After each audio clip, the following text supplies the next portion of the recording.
My name is Brinson. I'm the Executive Director at the Warren Center for Advanced Engineering at Sydney University. I want to share with you our plan for 2020. The name of our program is Vision 2020.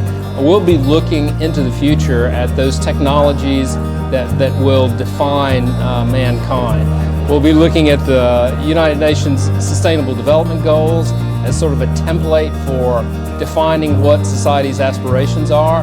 In April, it's the home of the future.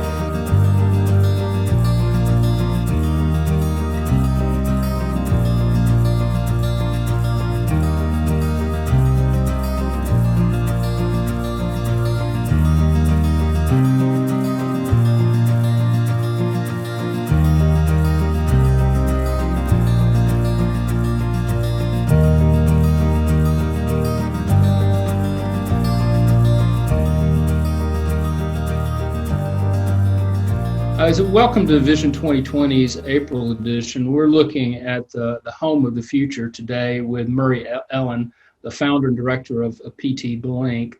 Murray, I wanted to talk to you a bit about some of the unique design techniques that you've got with PT Blink. But first, I think I'd ask you just about the housing affordability crisis that's not just in Sydney and Melbourne, but it's also in San Francisco, London, and around the globe generally.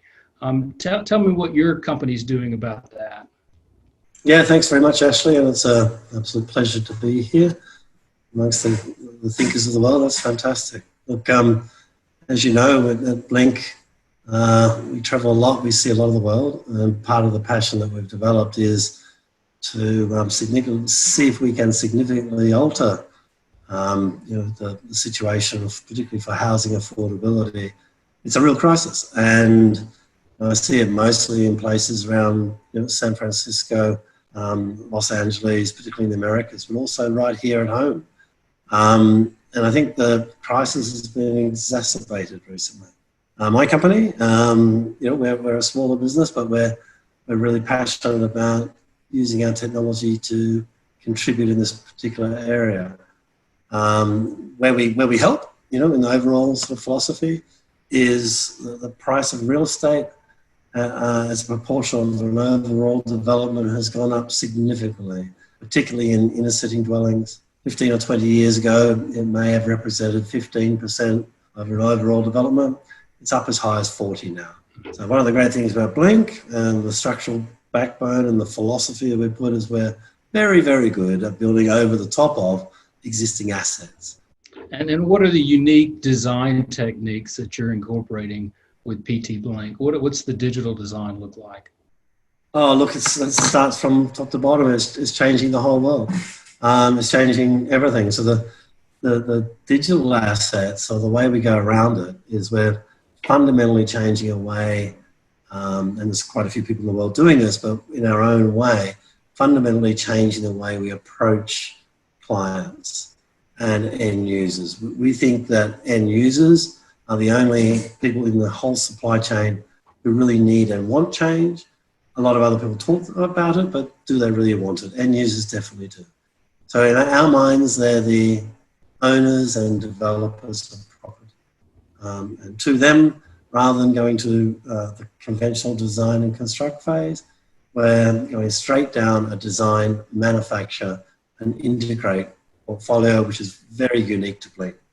This means we can manufacture the entire building in factory environments. So we're manufacturing buildings, not building them actually. That's the key difference.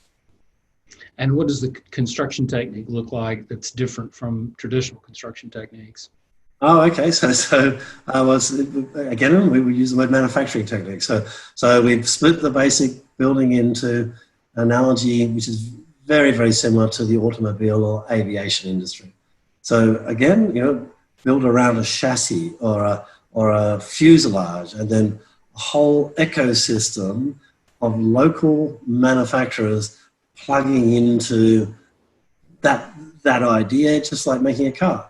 So, I mean, we don't seem to make a car out in the open, and we don't seem to, make aeroplanes out in the open. And a 737 is worth about 40 or 50 million bucks.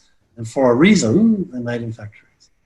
The step change that's allowed that is a digitization of the process. So when we look at our chassis, which is made up of 4 key components, That's floor elements, column elements. We call them headers or spanning elements, and lateral bracing elements. They're infinitely variable these days. So we can go from a digital model directly to a robot that makes all the parts of those, and we're doing it right now today in infinite variability.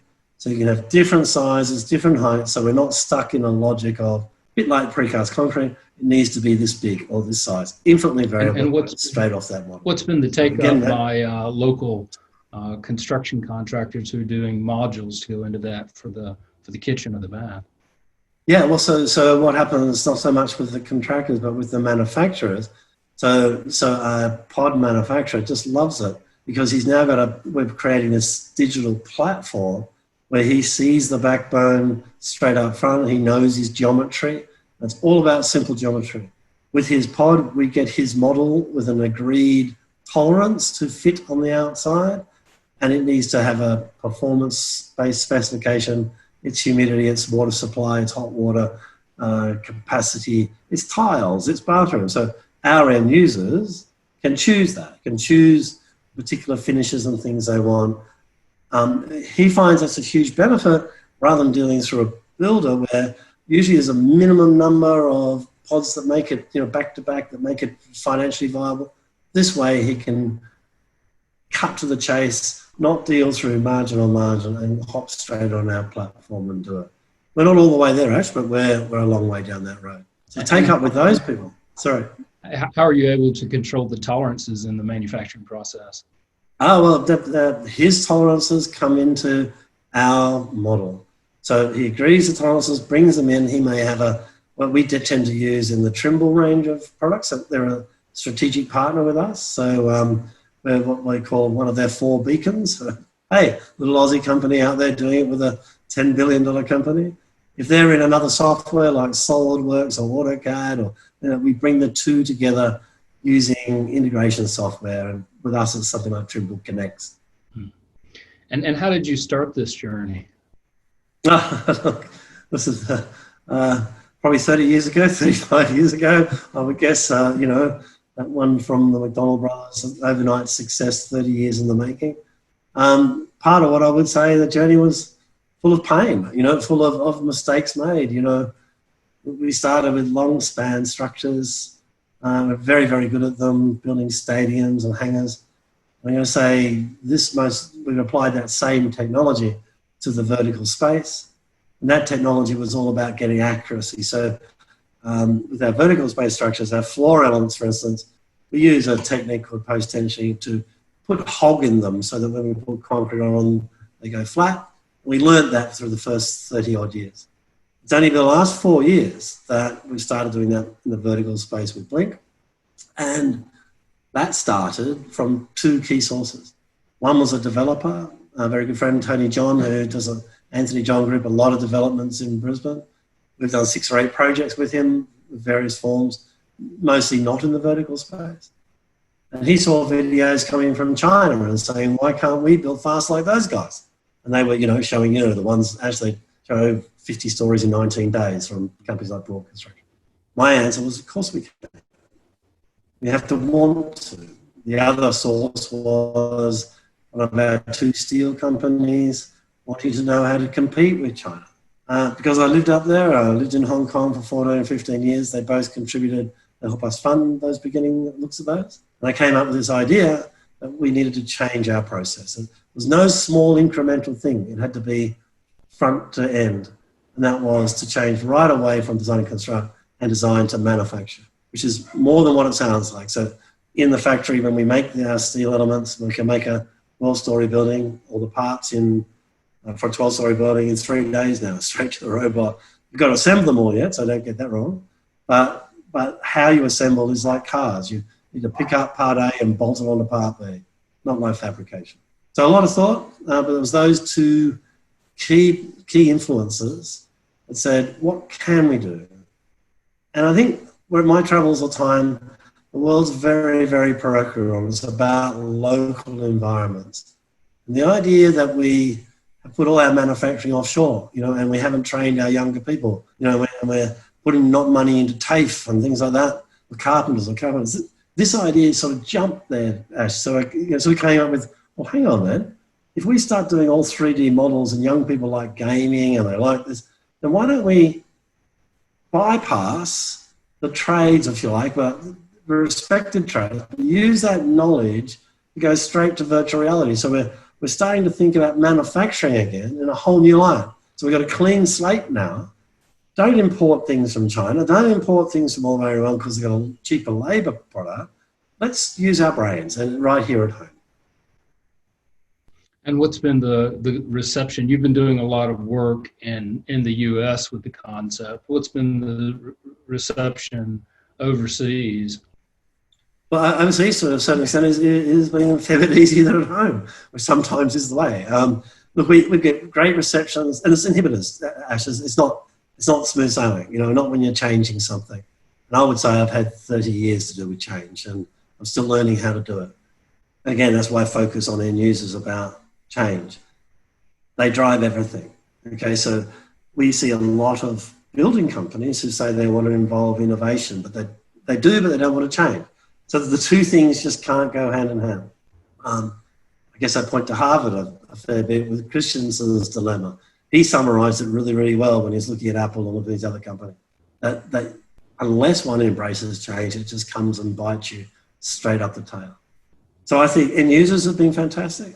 The supply chain have been fantastic. The more difficult area has been probably men my age, quite frankly, who are in the middle of senior ranks of construction companies who've always done things the same way. And without too much criticism, they don't really want to change or have the need to change until they get to these crisis situations. And we see a lot of those larger companies reaching crisis situations. There's companies here, which I won't name in this thing, but they're doing $2 billion worth of revenue and making $14 million. Their shareholders are what the hell? And probably that's not even true because I don't know how to do accountancy that well. There's too many zeros for my life. And look, the overseas, this change has been coming in domestic housing, for instance. Germany, Sweden, IKEA are making whole houses in factories.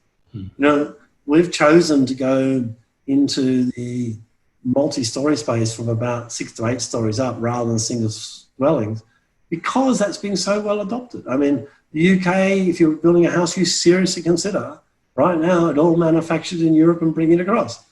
Brexit may change that, but that history is there. IKEA has gone and bought housing companies to do the whole thing. And tell me, say it's an 8 or 10 story apartment block, what's the difference in the conventional construction technique and the construction technique that you're bringing to market right now? Okay, so the traditional construction technique, maybe I'll deal in outputs or outcomes for a 12-story odd building. A good time for that might be 12 to 18 months. Let's call it 18 months from start to finish. And that would be the design process.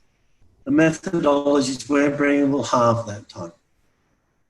Okay, so that's significant. The cost of that structure materials for materials is about the same, but because you're selecting materials, you do exactly apples to apples, but the time factor will reduce that cost by 3 to 5%. The main aim and why our clients are end users is, however, the internal rate of return on the funds for that job in half the time is almost doubled and can triple, actually. So when you look at a financial product like that and you say, hang on, my money in the bank is giving me 4 or 5% return, or my usual development gives me 12 to 15% return, with Blink, you triple it. How that emanates itself in the field is that you're not either costing nor putting a whole lot of people from a trade-based environment. So classically, a builder today will have a series of subcontractors who are tradespeople across electrical, mechanical, fire services, plumbing, you name it, reinforcement, concrete supply, and they have one hierarchy of tradesmen or very few tradeswomen. We're trying to fix some of that, but and this way it fixes it because it's all tech, and that produces one tier of supply chain, and on top of that you might have another tier which might be the main contractors, a series of subcontractors underneath that. Finally, get to a main contractor. So you have 3 or 4 tiers of margin on margin. all done in the field.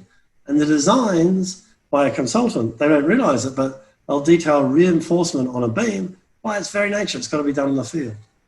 In the case of steel, they'll give cleat plates or things like that need to be welded on.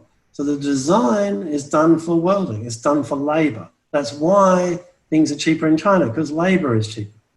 If you change your design, now you can say, well, hang on, I'm not going to design, say, the reinforcement in the field. I'm making cages. I'm going to deliver them. I'm not going to design my floor plates or reinforcement or post-tension concrete. I'm going to make plates in the factory. I'm going to make my windows in the factory. I'm going to make everything else in the factory and assemble it like Lego blocks. That's what Blink's all about. So in the field, you'll see the backbone go up very quickly. Our first backbone was 9 stories and it went up in 11 days. Pretty good.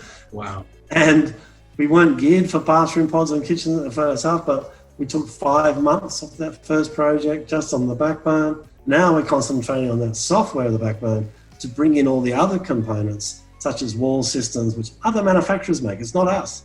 We are actually the software platform. We engage our clients with our supply chain. So we're not out there building it. It's all our partners who build these things. And that's why the supply chain loves what we do, because there's only one tier. So you don't have margin on margin on margin. You have the supplier, and then they're integrated by, we call them integrator or new age builder. And what are some of the roadblocks or barriers that you're coming up against as you're trying to commercialize this DFMA process for housing apartments? Yeah. Well, for housing problems, look, probably we have 2 significant ones. That is changing people's minds. That can be done. No one wants to be a bunny, so everyone wants to follow. And now we're getting a good track record on that. You know, we've done 3 or 4 buildings, just doing a 3rd and 4th now. And as you said, look, I was in the US last week, and they really get time. A large American construction company actually bought us the opportunity for 25-story hotels. So they don't come here, right? So there's 20 off. Right? So you can really start to manufacture when you think in terms of 20 off. We've advocated that we can do those, each building in 90 days. So that's a 20-story hotel in 90 days. That's a bit of fun, and that's from the podium level up, and that's really grabbed some attention. So an inhibitor to that is the funding as well. So that we can change, but you've got to do these off-site payments. So traditionally in construction, you know, the owner or developer borrows money from a bank. He sends his quantity surveyor out to site and said, yes, that work has been done on site. It's a fixed asset now. Hence, we'll pay the builder for the work. We are talking with several banks about a great opportunity, which is to say, no, look, just like making a car, the supply chain is the headlights come from this company. They're going to simulate it in the factory with this company. So they've got to be paid ahead of time. But while your cash flow or your cash demand is a very different profile with what we're doing than it is on the conventional construction side. So it's the whole community, the whole ecosystem we've got to bring together under my philosophy, which is a shame. I wish there was an easy bit, but there's not. So it includes changing builders' minds. Architects are cool, designers are cool, coming onto a different way of doing it. Manufacturing, not building, going to the bank, the facilities management company, and the insurer. So there you go, Ash. No inhibitors there. Perhaps one more question. You described this as a digital platform in design for manufacturing and assembly. What do you mean when you describe it as a platform?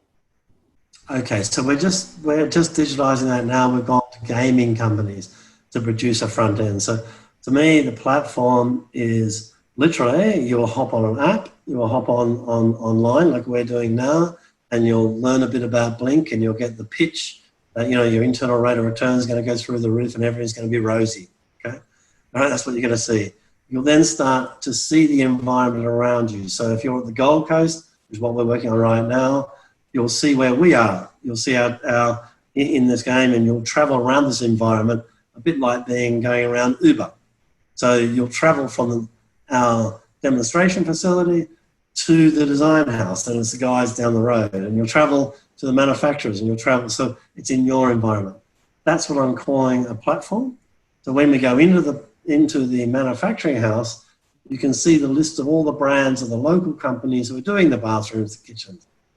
And as a client, you can say, tick, I would like that bathroom, I would like that kitchen. It's a totally new experience from start to finish for a property developer and his property manager.